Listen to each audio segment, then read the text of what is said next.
नमस्कार दर्शकों, मैं हूं आपका अपना रोबिन चौधरी मेरठ से और आप देख रहे हैं ऑक्सफोर्ड मीडिया नेटवर्क। और आज हम बात करेंगे गुट निरपेक्ष आंदोलन को लेके, जो कि ये टॉपिक किसी भी UPSC, current affairs, history, international research, तीनों के लिए ये बहुत ही विशेष उपयोगी है। यदि बात हम गुटनिरपेक्ष आंदोलन यानी विश्व राजनीति में स्वतंत्रता की तीसरी धारा यदि हम कहें तो कोई अतिशयोक्ति नहीं होगी। तो आज हम चर्चा करेंगे 20वीं सदी के उस ऐतिहासिक दौर में जब पूरी दुनिया दो ध्रुवों में बटी हुई थी। एक और था अमेरिका और दूसरी तरफ था सोवियत संघ। लेकिन इस द्विपक्षीय दुनिया के बीच कुछ ऐसे देश भी थे, ना तो किसी गुट में शामिल होना चाहते थे और ना ही किसी को विरोध करना, बल्कि उन्होंने अपनाया स्वतंत्र विदेश नीति और शांति का एक मार्ग।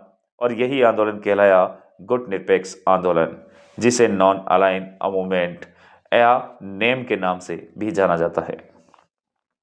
यदि गुट निरपेक्ष आंदोलन की ऐतिहासिक पृष्ठभूमि की तरफ हम जाते हैं तो द्वितीय विश्व युद्ध यानी सेकेंड वर्ल्ड वॉर 1939 टू 1945 के बीच विश्व दो खेमों में बट गया था। एक तरफ अमेरिका और उसके सहयोगी देश जैसे नाटो और दूसरी तरफ सोवियत संघ और उसके सहयोगी वार्सा पैक्ट। इस समय कई एशियाई और अफ्रीकी देश अपनी व्यवस्था से स्वतंत्र हुए। वे न तो किसी ब्लॉक में शामिल होना चाहते थे और न ही किसी शक्ति का विरोध करना। ऐसे में उभरा एक विचार गुट निरपेक्ष, जिसका मूल उद्देश्य था स्वतंत्र विदेश नीति अपनाना और विश्व शांति को बढ़ावा देना। गुट निरपेक्ष आंदोलन के जनक, जो गुट निरपेक्ष आंदोलन के जनक कहलाते हैं, पांच महान नेता जिन्हें फाउंडर फादर्स ऑफ नेम कहा जाता है, जिसमें पहला हमारे भारत के जवाहरलाल नेहरू, दूसरे युगोस्लाविया के जोसेफ ब्रांस टीटो और मिस्र के तीसरे गमाल अब्देल नासेर और इंडोनेशिया के सुकर्णो और घाना के क्वामे नक्रुमा। इन नेताओं ने शीत युद्ध के बीच कहा, हम किसी गुट के साथ नहीं बल्कि शांति, न्याय और आत्मनिर्णय के साथ हैं।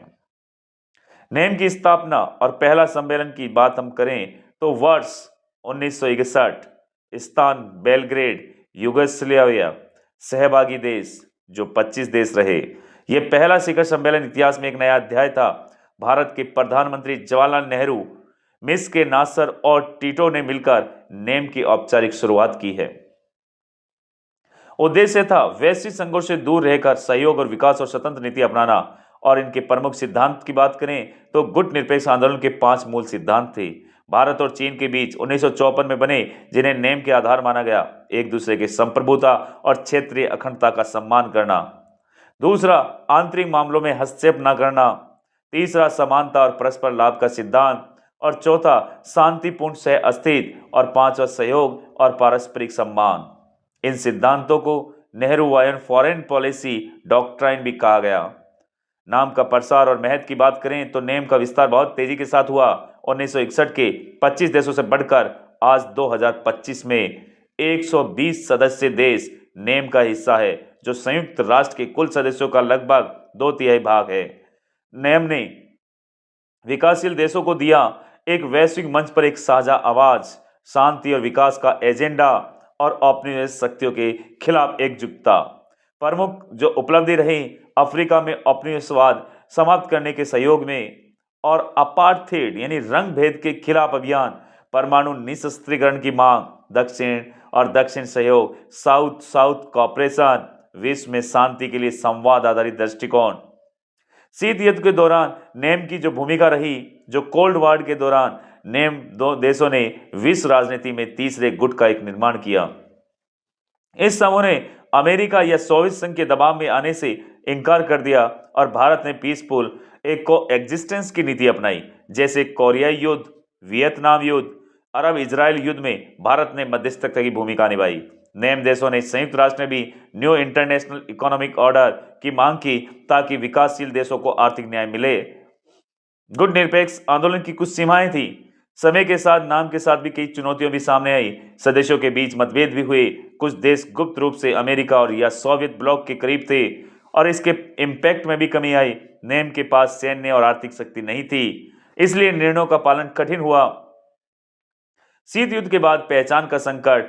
1991 में यूएसएसआर के विघटन के बाद द्विध्रुवीय विभक्त जो विश्व था जो समाप्त हुआ, जिससे नेम की प्रासंगिकता पर प्रश्न उठने लगे थे और चीन अमेरिका के बीच नए संघर्षों में स्पष्ट रुख देखने को मिला। भारत और नेम नीति और योगदान। भारत नेम का संस्थापक प्रमुख सदस्य रहा है। नेहरू ने कहा था कि हम गुटों में नहीं बढ़ना चाहते, हम सबके साथ हैं लेकिन किसी के विरोध में नहीं हैं। भारत ने नेम के हर चरण में नेतृत्व किया। जो नेहरू युग था 1950 से 1960 के बीच नेम की विचारधारा का निर्माण, बेलग्रेड सम्मेलन में नेतृत्व, और जब दूसरा युग आया इंदिरा गांधी युग 1970 के दशक में तीसरी दुनिया के देशों की आवाज को मजबूत किया और 1983 में दिल्ली नेम शिखर सम्मेलन आयोजित हुआ।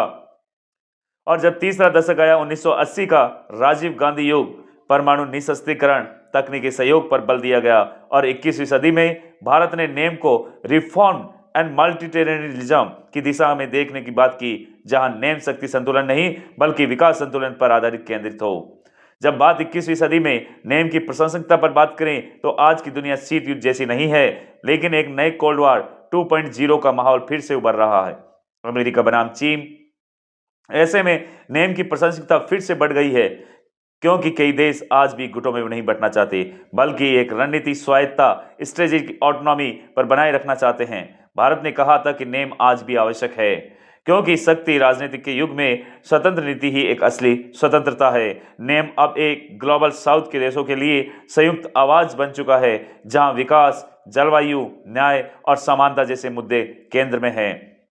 यदि हम बात करें भविष्य की उस दिशा पे, और जब संपूर्ण हम इस निष्कर्ष पर जब पहुंचते हैं तो हमें यह देखने को मिलता है कि नेम को अपनी दिशा 3 स्तंभों पर तय करती है।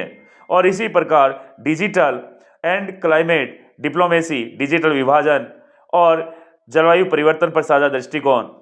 बात हम करें global south, solidarity, Africa, Asia, Latin America के देशों के साथ लाना, रिफॉर्म एंड मल्टीनेशनलिज्म, जो संयुक्त राष्ट्र और वैश्विक संस्थानों में एक नई आवाज के रूप में नेम की एक बहुत बड़ी भूमिका रही है। भारत की विदेश मंत्री ने कहा था कि नेम केवल तटस्थता नहीं बल्कि जिम्मेदार स्वतंत्रता का प्रतीक है। तो दर्शकों, नेम ने दुनिया को यह सिखाया कि शक्ति केवल सैन्य और आर्थिक ही नहीं बल्कि नैतिक और कूटनीति भी होती है। गुट निरपेक्ष आंदोलन आज भी ये संदेश देता है कि सच्ची स्वतंत्रता यही है जो नीति में स्वायत्तता और सोच में स्वतंत्रता लाए। तो थी आज की हमारे नेम को लेकर जो आज की पूरी रिपोर्ट। अगर आपको ये जानकारी पसंद आती है तो ऑक्सफोर्ड चैनल एकेडमिक चैनल को सब्सक्राइब करें और अपने दोस्तों को शेयर करें और साथ में बेल आइकन को प्रेस करें ताकि आने वाली सभी वीडियो आपके पास सबसे पहले पहुंचे। जय हिंद, वंदे मातरम।